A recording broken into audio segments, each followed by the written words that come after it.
Hey everybody, how is it going?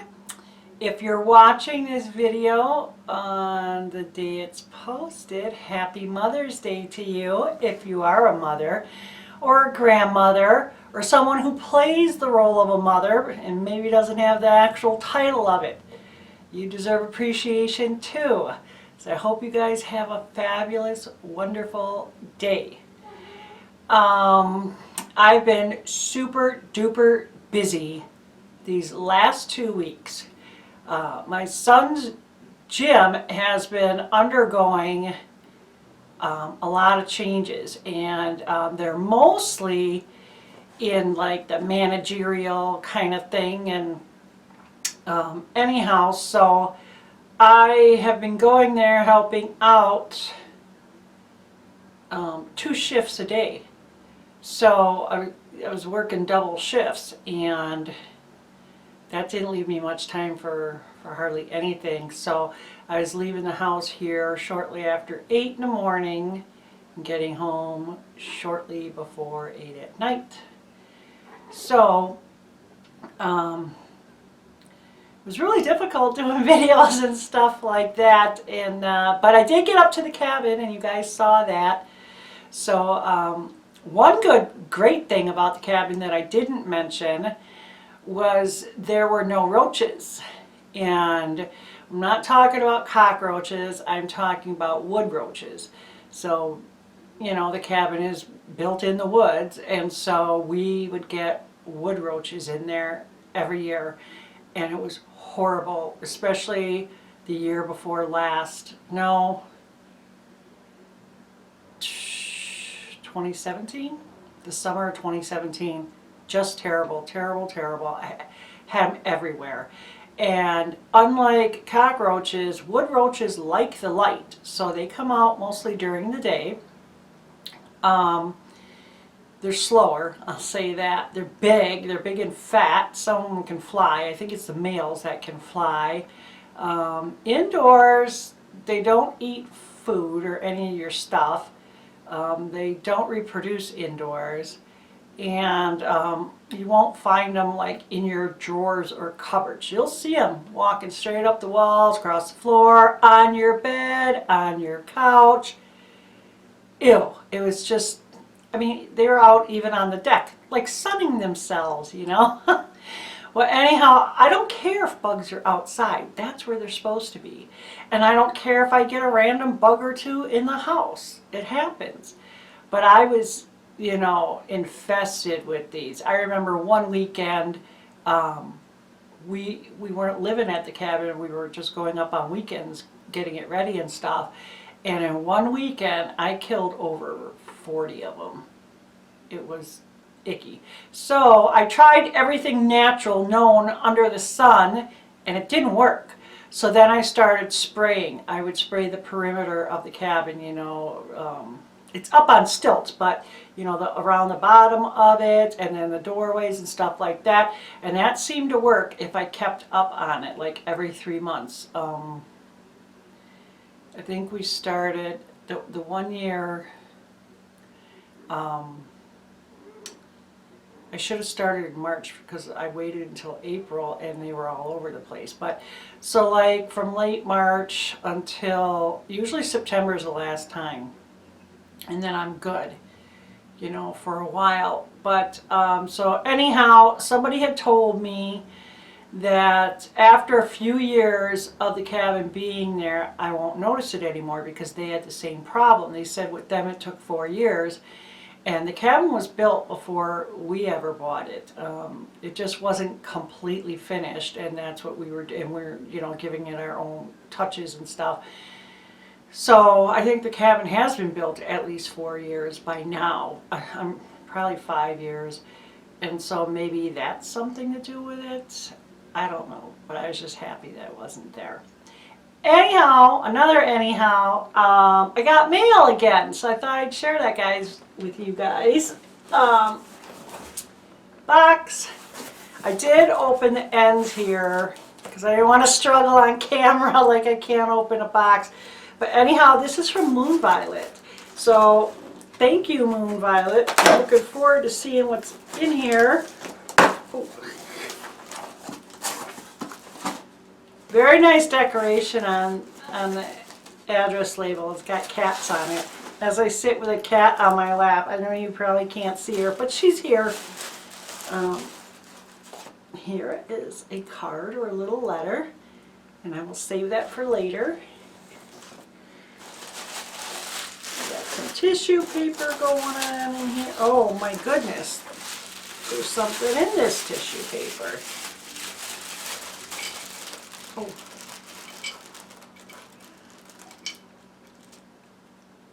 Aww, this is so thoughtful and so cool.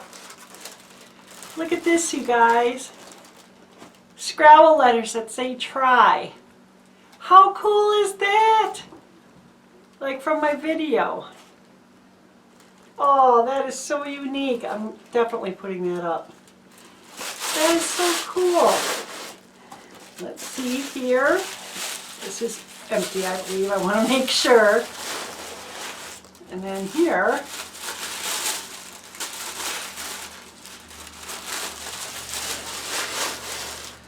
oh, pretty.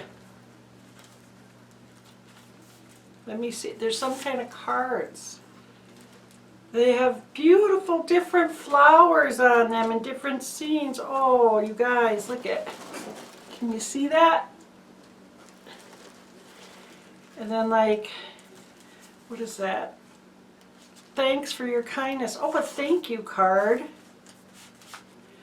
Happy birthday. Oh my goodness, you guys.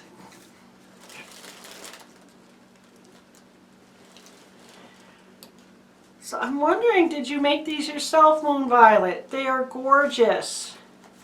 Just beautiful. There's 4 of them. How cool. I just want to look at them. I don't think I want to use them, but I may for someone special.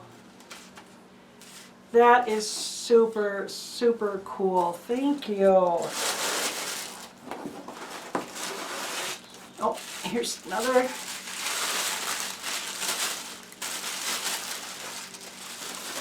Oh, beautiful. You're really talented. These are like handmade bookmarks. Can you see the paper? The beautiful decorations. And way back in there you can see those are old library cards. Remember the Dewey Decimal System? And then look at this cute one. It's a playing card. Oh, how gorgeous. How thoughtful. Thank you so much. And then here, oh goodness, I dropped it. Well, I didn't drop it. I dropped it right back into the box. Just making sure. Aww. Oh. Coffee mug. A big one too, perfect for a big cup of tea. Look at that. There's always hope. How thoughtful.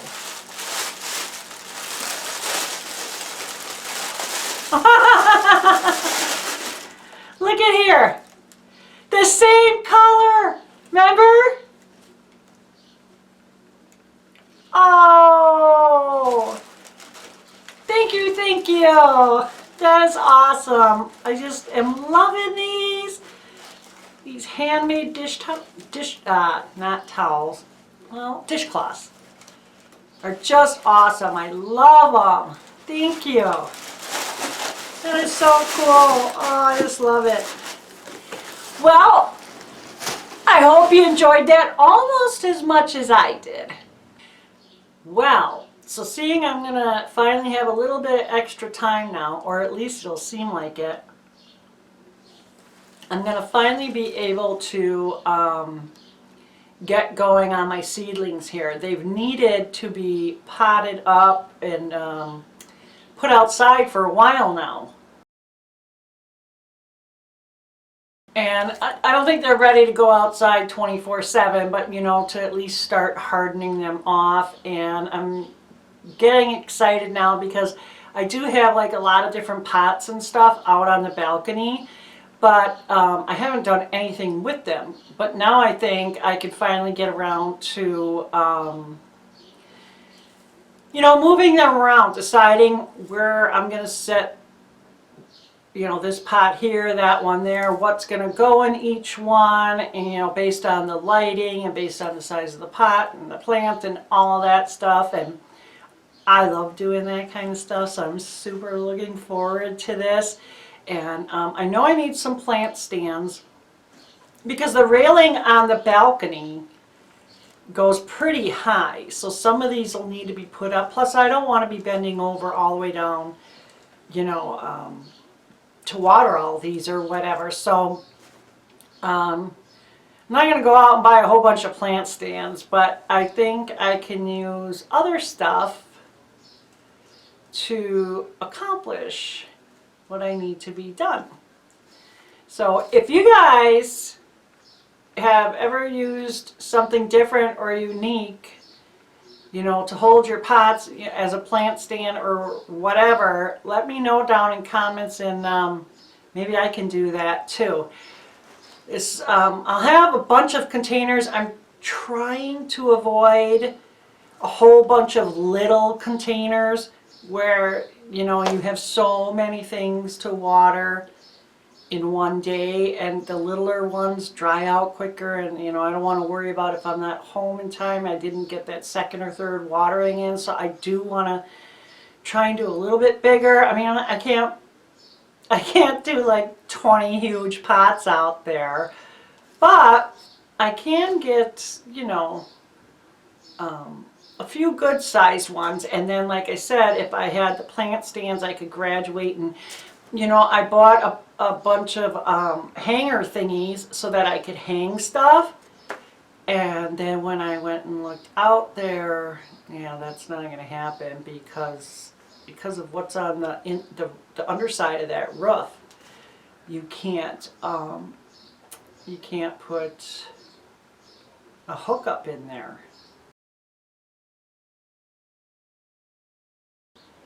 So I'm going to have to figure something a little bit different out. Okay, two last things.